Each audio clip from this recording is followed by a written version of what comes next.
Hello, my name is Alejandro Almeida, and I'm with the Anelis Insua. For part of this project presentation, we'll be reviewing a research paper titled Deep Reinforcement Learning for Task Offloading in Mobile Edge Computing Systems. This can be found in the IEEE Transactions on Mobile Computing Journal. Next. Okay, so for the introduction motivation of this paper, it is very important to consider edge computing when it comes to processing information found within mobile devices.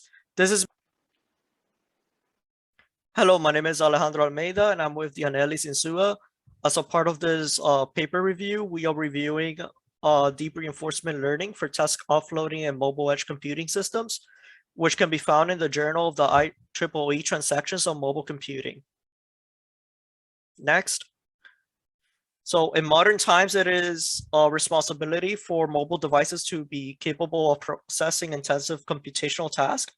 However, there is some hardware constraints due to the size of the mobile devices, and this provides low latency to be a challenge that needs to be considered and addressed. A feasible solution for this issue is the implementation of mobile edge computing. So for this presentation, I'll be referring to mobile edge computing as MEC. MEC utilizes almost every edge node that are found within a location, within a parameter of the mobile device. And the mobile devices can offload their task and therefore reduces processing delay. Despite all of this, there appears to be some issues in the edge nodes, which provide a large latency when there's a lot of incoming offloads from multiple devices. By consequences of this, there is a difficulty for the devices to determine the offloading decisions, which could lead to further delays. It would be helpful if there was some sort of algorithm that could estimate the long-term costs in order to provide some feasible solutions for this issue. Next. So deep reinforcement has been introduced as a solution for this issue. Deep reinforcement is basically a field incorporated into that of machine learning that provides the ability for an agent to learn how to make decisions using a trial and error approach. If you can see here in the illustration below, it kind of shows how this works. So you have an agent, it has an action to it, which is applied to the environment, and that environment can provide a reward and a state as an output. So a common method that is used to do this is using the Markov decision process, in which every agent has a specified state, and then they take an action which provides a scalar value before proceeding to the next state as illustrated in the figure below. Next.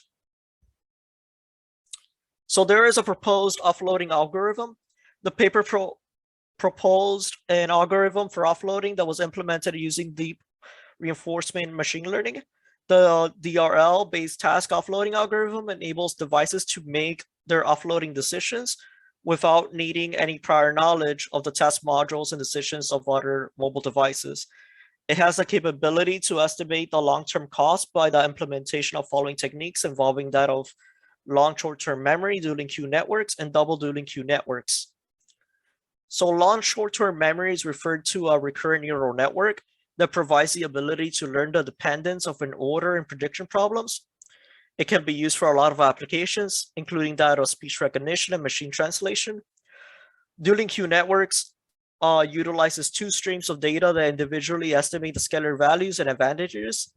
It is therefore important for both streams to share an identical convolutional feature, but they must also share an aggregated layer in order to produce a state action. Double dueling queue networks is very similar to dueling queue networks. However, the difference is that this is used to eliminate overestimation by removing the max operation that is found in the action selection evaluation. A key difference of double dueling queue networks and the DQNs is that double dueling queue networks swap the weights of the target network with that of the second. This technique helps provide much more accurate results. So this is a technique illustration of long short-term memory. Next. This is a dueling queue network, a model of how it operates. As you can see, there are two channels that share the same convolutional feature, and then they share an aggregated layer at the end. So double dueling queue networks, as you can see here, is very similar. You have two dueling queue networks and you combine them together to provide an estimated output. Next, system model. So the system model that was used on this paper goes as follows. It basically assumes that there's a probability that there's going to be a new task arriving on the processing queue. This new task needs to be appropriately sorted. There's some policies and decision making that must be done in order to determine whether that data needs to be processed on the device itself, or if it should be reallocated to a nearby edge as an offload.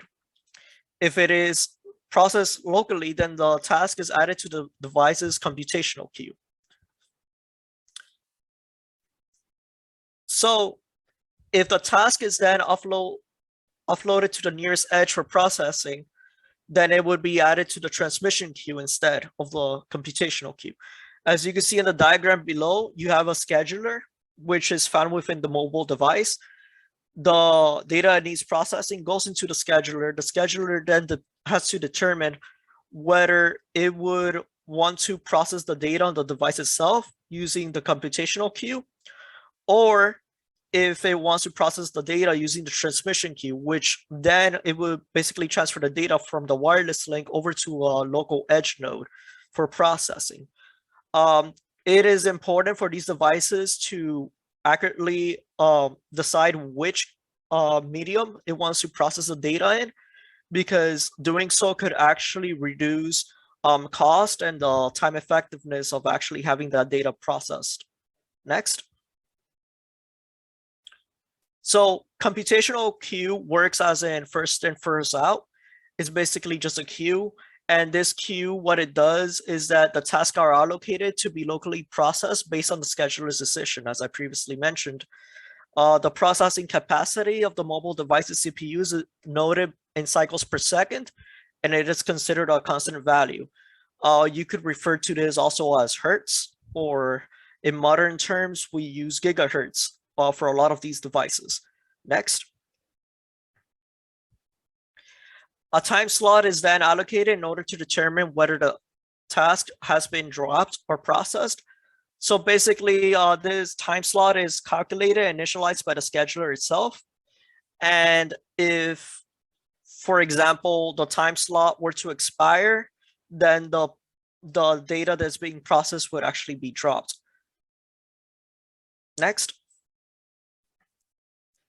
So as you can see here, this is an illustration of how you could actually calculate the time slot it takes for a task to either be completed or dropped. It has a minimum floor value. So if you look at the first part of the equation, which is highlighted in blue, that is used to actually calculate the time slot that it would take in order for a task to be finished processing. And then the one that is highlighted in red is actually what determines the time slot before the task is dropped. Next. So transmission queue is very identical to the computational queue because it also works in a FIFO manner. The big difference is that the tasks are not being processed locally, but rather they're forwarded to an edge node that is responsible for processing the task. Due to the nature of wireless transmission, there is definitely going to be some path loss and some small scale fading. The time slot for the queue of each mobile device is referred to active queues. And if there's any pending task that requires processing, it would then add those tasks onto the queue. If multiple devices share a task with the same priority, that's usually where the difficulty arises, and that's where deep reinforcement machine learning can actually be used to for the registers to actually be able to determine which tasks should be prioritized in order to reduce cost. Next. So as you can see here, this is a very similar equation to the one of the computational queue. The first part of the equation actually has to do with the time it takes for the data to be processed on the edge node. And the second part of the equation describes the time it takes before the data is actually dropped. So in this section, we're going to be covering DRL-based offloading algorithm. The proposal is a DRL-based offloading algorithm that enables the distributed offloading decision-making of each mobile device. This algorithm is based on deep Q-learning. As deep Q-learning is a model-free approach, the proposed algorithm can address the complicated system setting and interaction among the mobile devices without a priori knowledge of the system and interaction dynamics. The proposed algorithm can handle the potentially large state space of the system. In the proposed DRL-based algorithm, the LED edge nodes help mobile device to train the neural network to alleviate the computational loads at the mobile devices. Specifically, for each mobile device M belongs to M, there is an edge node NM that belongs to N, which helps device M with the training. The key idea of the algorithm is to train the neural network using the experience, for example, state, action, cost, and next state of the mobile device to obtain the mapping from state action pairs to key values, based on which the mobile device can select the action leading to the minimum Q value under the observed state to minimize its expected long-term cost. So regarding performance evaluation, the neural network is the proposed algorithm is trained online, where the real-time collected experience is used to train the neural network and update the task of loading decision. We evaluate the convergence under different neural networks, hyperparameters, and algorithm settings. So in conclusion, in this work, we studied the computational task of loading problem with non-divisible and delay-sensitive tasks in the MEC system. The design has a distributed offloading algorithm that enables mobile devices to make their offloading decisions in a decentralized manner, which can address the unknown load level dynamics at the edge of nodes. Simulation results show that when compared with several benchmark methods, the proposed algorithm can reduce the ratio of drop tasks and average delay. The benefit is especially significant when the tasks are delay sensitive or the load levels at the edge nodes are high. There are several directions to extend this work. So first, it is interesting to extend the simplified wireless network model to incorporate the transmission error and the interference among mobile devices. And second, the algorithm performance can be evaluated in a demo system under which many practical issues like real computational tasks should be addressed. Third, the computational complexity of the proposed algorithm can be reduced.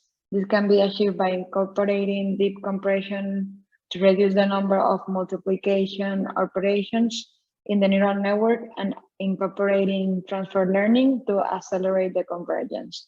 In addition, as we let edge nodes help mobile devices to train the neural network, the communication overhead and scalability issue due to the neural network parameter transmission may be concerned when the neural network is large.